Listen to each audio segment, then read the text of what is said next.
These men I would see them, baby, got the soul up on the shelf. You know they could never love me when they can't even love themselves.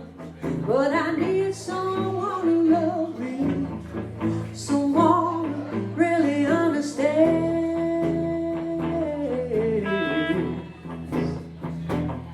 Who won't put himself above me, who just loves me like a man.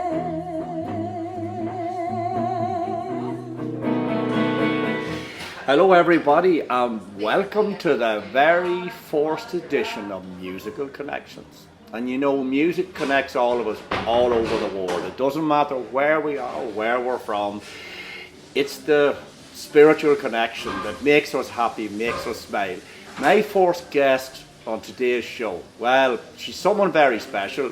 First of all, she's from Monaghan, where I'm from too, and I'm so proud of that. I'm actually so proud this amazing woman, Clara Rose, is the first guest on the show. Clara, you are so welcome. How are you? Thank you, Gerry. It's great to be with you today on this special first interview for your new project. Yeah, I mean, Clara, I suppose let's go back to the start. You know, how did you get involved in music? What inspired you? Or when did you first pick up that guitar? What started it for you, Clara? Well, it's interesting to be doing the interview today in Clones. Is where my family originate from. We're in Adamsons Bar here in Clones. We're about to do a gig, and my grandfather, Eamon Monaghan, who passed away this year, he was a musician. He was in show bands, and then music on my father's side, my mother's side. Music was just part of my growing up. Yeah. And there was literally no other course of action for me to take other than pursue music. So yeah, I learned guitar from my dad. He always played in the house, and I said, "Daddy, can I play that thing?" And he said, "Yeah," and picked up the guitar, and sort of he taught me and I taught myself, and I was always singing and learning songs. I had a wee notebook, and I'd listen to a tape, and I'd play a line and stop it, and then I'd write down that line, and I was always learning these songs, and it was just a natural.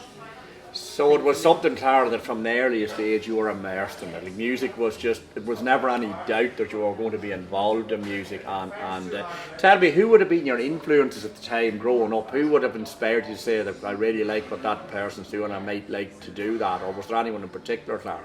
Yeah, well, a big one would have been, my first ever gig that I went to was Bonnie Raitt in the Point with my mum when I was 10. It was Right. my first ever show.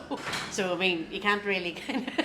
No, you can't top that one. So that was, when I saw her in action, I thought, wow, that was, and even I still remember Richard Thompson was supporting her that day, and he was class as well. So from a very young age, I seen that kind of caliber of artist, and I was very inspired by that. And then I used to listen to Linda Ronstadt and the Eagles, and then Thin Lizzy, and they were like my childhood bands, you know, these kind of rockers, you know. Yeah, I suppose in your show, and I've been lucky enough to see you a number of times, like, the one thing I'll say about your show is it's full of passion, full of humour too. You're a funny girl too, and you connect so well with the audience, and people just love you. And I know the gig later on today is going to be great, and I know we live in times with COVID that it's difficult, and it's so great to see live music again today on New Year's Day. I mean, it's a very special day. It's a new beginning for all of us, the start of a new year. And what better way to start it than with music? It couldn't really be any better. And I mean, have you been, you know, with COVID, have you been recording new material? Have you done online gigs, Clara? What has kept you occupied in this time that we're in? Well, when COVID hit, I was literally just released a new EP at the time, and then I was just after recording 2 live shows in the plan to create a live album. And then when COVID happened, I didn't know how I was going to fund that, because usually you fund making the album with the gigs. But they had the 2 gigs in the can, if you put it like that. I had them, but I needed to go in the studio and make them sound like an album. Yes. So then I was lucky enough to get funding from First Music Contact.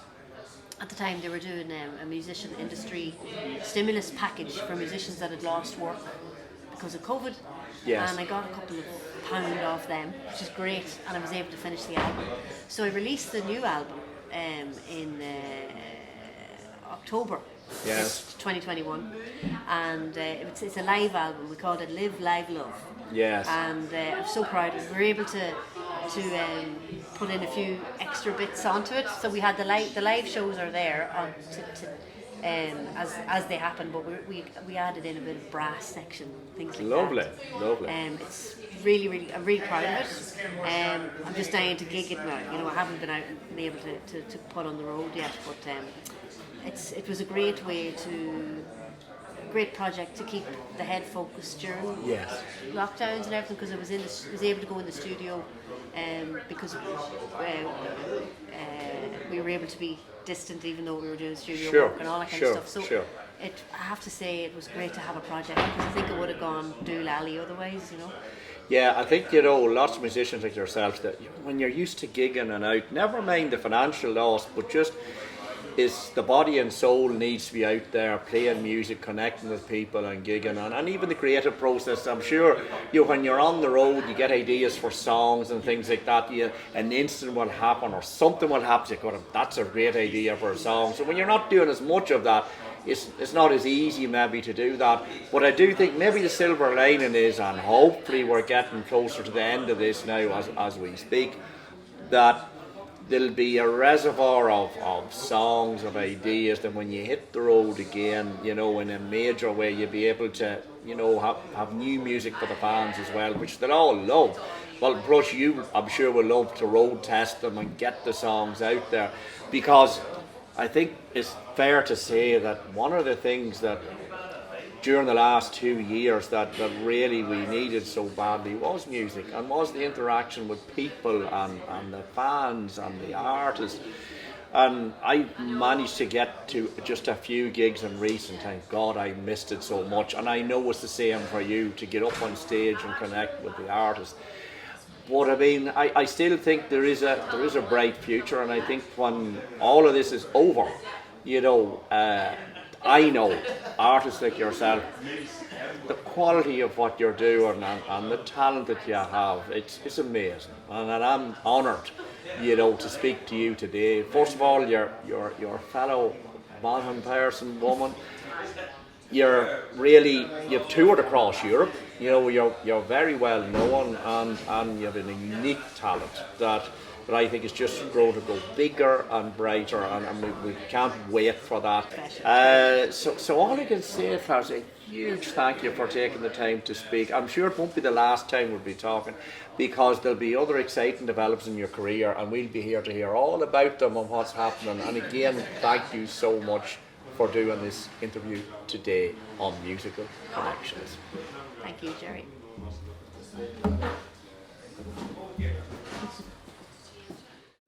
This is a song off that called Throw the Dice.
I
have the